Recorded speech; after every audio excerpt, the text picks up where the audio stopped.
నమస్కారం. ఆంధ్రప్రభ భక్తి ప్రేక్షకులకు స్వాగతం.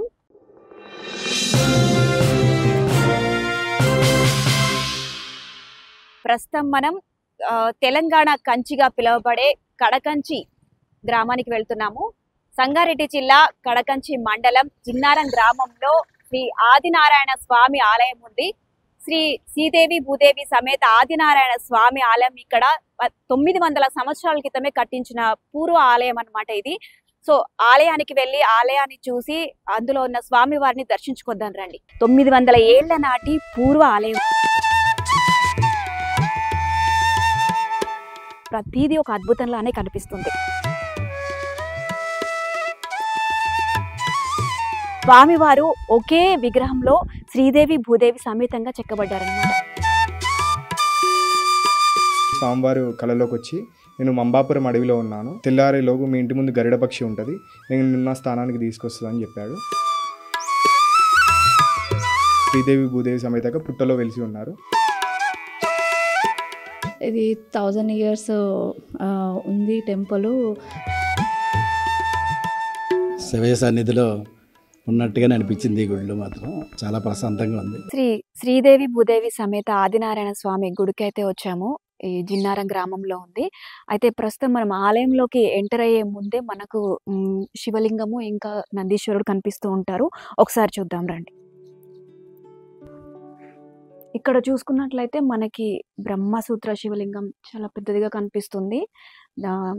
శివలింగానికి ముందే నందీశ్వరుడు కూడా కనిపిస్తున్నారు. నందీశ్వరుడు ఒక వరం కోరాడట, ఎప్పుడు శివుడు ముందే ఉండాలని. సో అందుకని శివలింగం ఎక్కడున్నా కూడా శివలింగం ముందు నందీశ్వరుడు మనకి ప్రతిష్ఠించబడతారనమాట. అలాగే ఇక్కడ అభయాంజనేయ స్వామి గుడి ఇది. ఈ గుడి ముందే అభయాంజనేయ స్వామి గుడి ముందే శివలింగము ఒక పక్కన, నందీశ్వరుడు ఒక పక్కన ఉంటూ ఉంటారు. సో వచ్చిన భక్తులు మొదటగా గుడిలోకి వెళ్లే ముందే ఇక్కడ స్వామివారికి శివలింగానికి అభిషేకం చేస్తూ ఉంటారు, నీళ్ళతో గాని పాలతో గాని. చూసారు కదా, వచ్చిన భక్తులు మొదట స్వామివారిని శివలింగాన్ని దర్శించుకొని ఇక్కడే నీటితో గాని పాలతో గాని అభిషేకం చేస్తూ ఉంటారు. సో శివలింగం ఇలా బయట ఉండడం వల్ల కూడా వచ్చిన వారు ప్రశాంతంగా అభిషేకం చేసుకోవడానికి చాలా బాగా, అప్పటి పూర్వకాలం నాటి గుడి కాబట్టి బయట కట్టారనమాట. సో శివలింగం చాలా పెద్దగా కనిపిస్తుంది మనకి. ఒకసారి మీరు కూడా దండం పెట్టుకోండి, అందరూ మీకు కనిపిస్తుంది కదా. అలాగే అటు చూసుకున్నట్లయితే శివలింగం ముందే నందీశ్వరుడు కూడా చాలా పెద్ద విగ్రహమే ఉంది. ఒక రాయితో చెక్కినట్టుగా కనిపిస్తుంది ఇదంతా కూడా.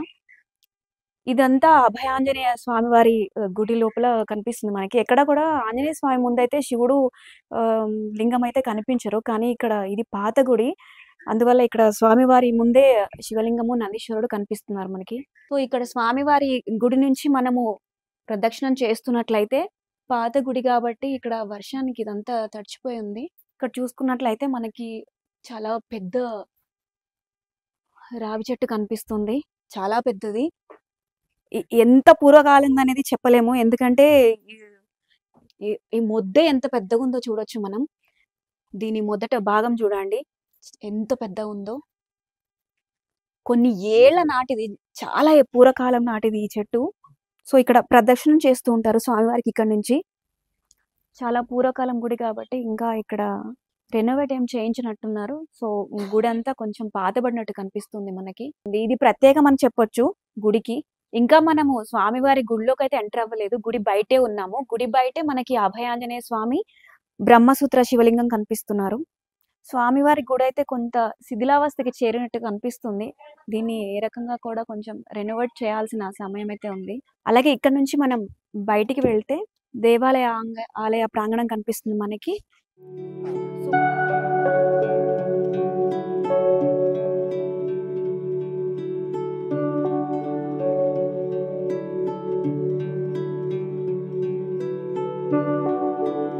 సో ఇక్కడ నుంచి గుడి ప్రాంగణం స్టార్ట్ అవుతుంది మనకి. ఎంట్రన్స్ అన్నమాట ఇది.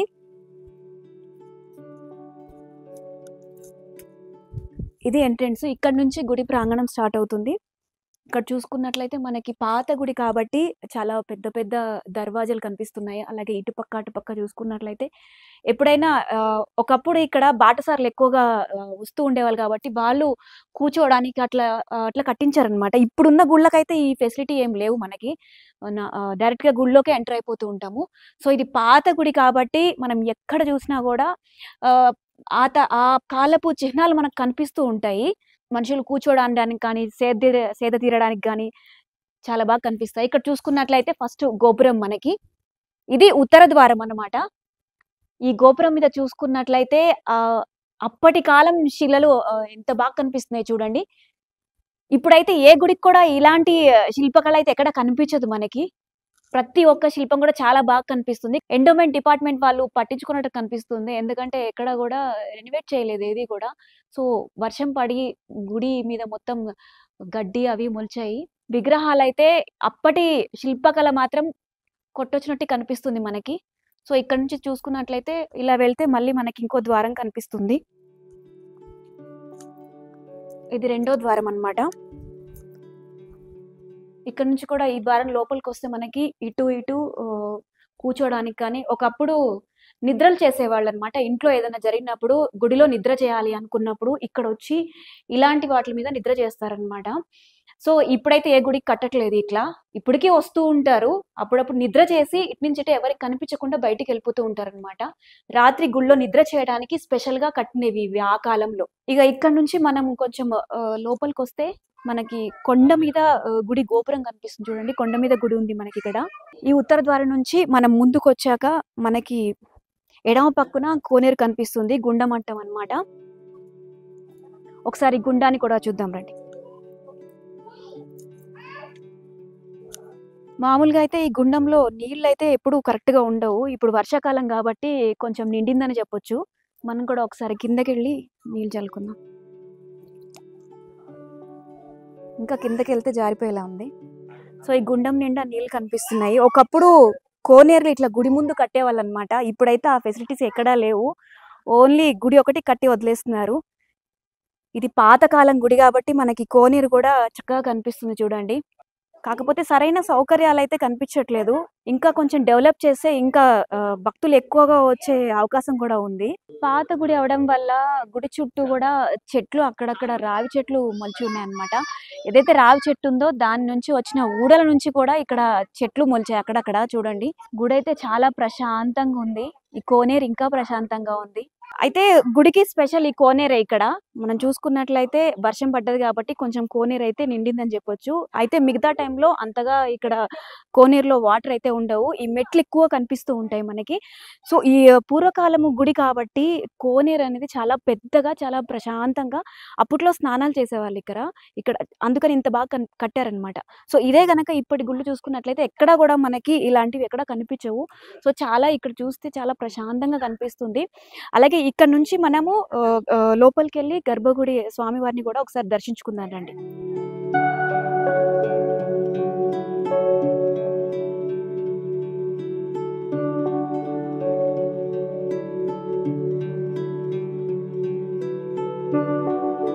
నేను స్వామివారి దర్శనం కన్నా ముందే కింద చూసుకున్నట్లయితే మనకిక్కడ ధ్వజస్తంభము, కోరికల రాయి కనిపిస్తుంది. ఒకసారి చూపిస్తాను రండి. ధ్వజస్తంభం ఇక్కడ నుంచే మనకి స్టార్ట్ అవుతుందన్నమాట. ఇక్కడ నుంచి పై వరకు ఉంటుంది ధ్వజస్తంభం. అలాగే ఇక్కడ చూసుకున్నట్లయితే ఇది కోరికల రాయి. దీని మీద 2 బొటన వేళ్ళు పెట్టి మన కోరికని చెప్తే అవి మన 2 బొటన వేళ్ళు జరుగుతాయన్నమాట. ఒకసారి మనం కూడా పెట్టి చూద్దాం. ఈ 2 బొటన వేళ్ళు మనం ఈ కోరికల రాయి మీద పెట్టి మన మనసులో ఏమన్నా కోరిక కోరుకుంటే ఖచ్చితంగా ఈ 2 వేళ్ళు జరుగుతాయట. ఒకసారి నేను కూడా కోరుకొని చూస్తాను. ప్రస్తుతానికైతే ఏం జరగట్లేదు. నా కోరిక బలమైంది కాదేమో. కోరికైతే కోరుకున్నా కదా, చూద్దాం. స్వామివారికి కొబ్బరికాయ పైన కొట్టకూడదు. ఇక్కడ స్పెషల్‌గా కొబ్బరికాయ కొట్టేందుకు ఏర్పాటు చేశారనమాట. ఇక్కడే స్వామివారికి కొబ్బరికాయ కొట్టేసి పైకెళ్దాం.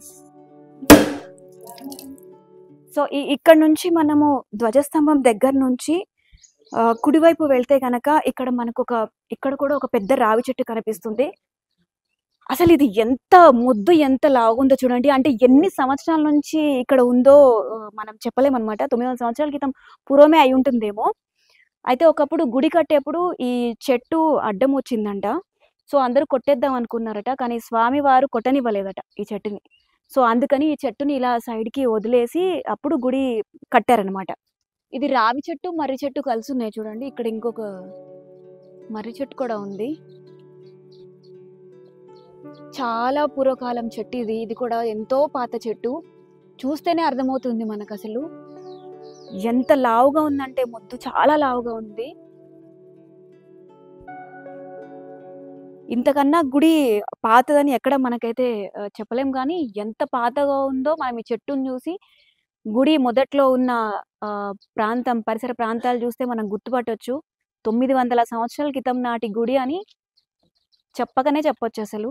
సో, ఇక్కడ రావి చెట్టుని చూసాం గదా! ఇక్కడ నుంచి మనము స్వామివారి దర్శనానికి వెళ్ళాలనమాట. ఇక్కడ మనకి మెట్లు కనిపిస్తున్నాయి స్వామివారిని దర్శించుకోవడానికి. రండి వెళ్ళి శ్రీదేవి భూదేవి సమేత ఆదినారాయణ స్వామిని దర్శించుకుందాం.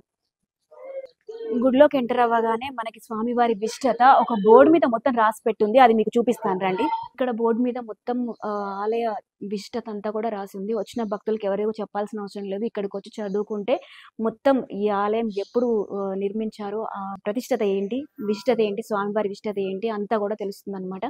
సో వచ్చిన భక్తులు అందరూ కూడా ఇది చదువుతూ ఉంటారు. ఇక్కడ నుంచి గర్భగుడి మనకి కనిపిస్తూ ఉంది చూడండి. ఇక్కడ నుంచి స్టార్ట్ అవుతుంది గుడి. ఇది మెయిన్ ఎంట్రన్స్ అన్నమాట. ఇక ఇక్కడ నుంచి స్వామివారిని వచ్చిన భక్తులు ఆ ద్వారం నుంచి కూడా దర్శించుకుంటారు. ఇక్కడున్న ద్వారం నుంచి. అలంకార ప్రియుడు కాబట్టి స్వామివారికి రోజు ప్రతి ఒక్క ఏదో ఒక పువ్వుతో ఖచ్చితంగా అలంకారం అయితే జరుగుతూ ఉంటుంది. ఇక్కడ గుడిలో పంతులు గారు ఉన్నారు. ఈ పంతులు గారిని అడిగి స్వామివారికి ఏ టైంలో ఎలాంటి పూజలు జరుగుతుంటాయి, ఉత్సవాలు ఎప్పుడు జరుగుతుంటాయి, ఇలాంటి వివరాలు అన్ని అడిగి తెలుసుకుందాం. నమస్కారం పంతులు గారు. నమస్కారం. జై శ్రీమన్నారాయణమ్మ. చెప్పండి పంతులు గారు, ఏ టైమింగ్స్ ఉంటాయి ఇక్కడ స్వామివారిని దర్శించుకోవడానికి? మనకి రోజు పొద్దున 7 నుంచి మధ్యాహ్నం 11:30 వరకు ఉంటుందమ్మా. శనివారం మాత్రం 12 వరకు ఉంటుంది. తిరిగి సాయంత్రం 4 నుంచి 6 వరకు ఉంటుందమ్మా. శనివారం 6:30 వరకు ఉంటుంది. మనకి అటు ఇటు శ్రీదేవి భూదేవి, మధ్యలో ఆదినారాయణ స్వామి, విష్ణుమూర్తి. మనకి కంచిలో లాగా ఇక్కడ బంగారు బల్లి, వెండి బల్లి ఉంటాయి అన్నమాట. కంచికి వెళ్ళకపోయినా కొడకంచి వెళ్ళాలి అని ఒక సామెత అనమాట. ఏదైనా బల్లి దోషాలు ఉన్న వాళ్ళు ఇక్కడికి వచ్చి ముట్టుకుంటూ ఉంటారు. మనకి బ్రహ్మోత్సవాలు అయితే మాఘమాసంలో జరుగుతాయమ్మా. మాఘశుద్ధ పాడ్యమి నుంచి దశమి వరకు జరుగుతాయి. జాతర కూడా జరుగుతుంది లాస్ట్ 2 రోజులు.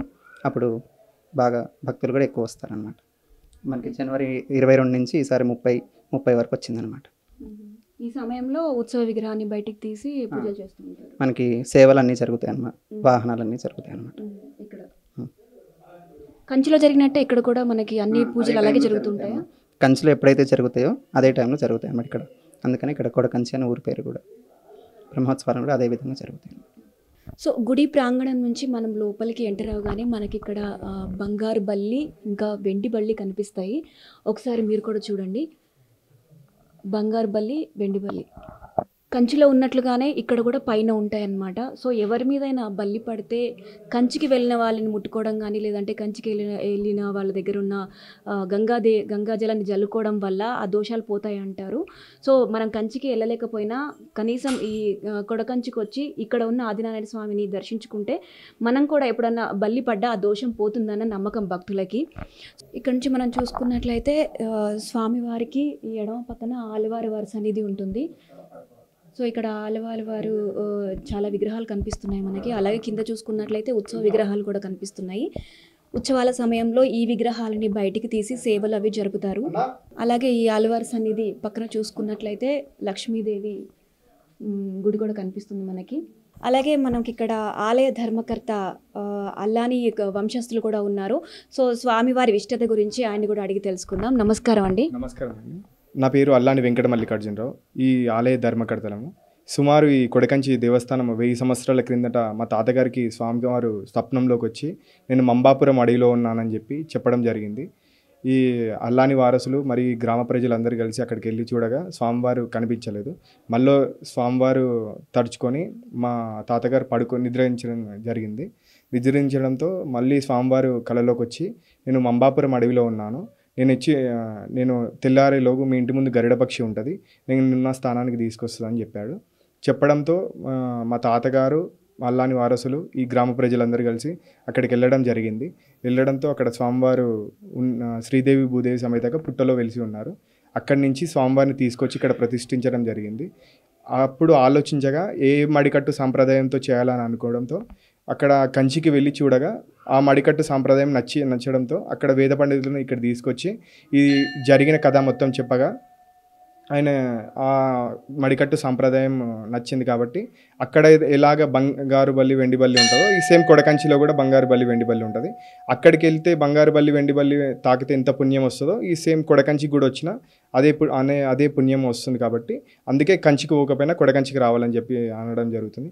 ఇక్కడ ప్రతి ఇయర్ మాఘమాసంలో బ్రహ్మోత్సవాలు జరుగుతాయి. మన రాష్ట్రం నుంచే కాకుండా ఇతర రాష్ట్రాల నుంచి కూడా వస్తారు భక్తులు. మహారాష్ట్ర, కర్ణాటక, ఆంధ్రప్రదేశ్ నుంచి కూడా భక్తులు రావడం జరుగుతుంది. ఇంకా ఇక్కడ ప్రత్యేక సేవలు కూడా జరుగుతాయి.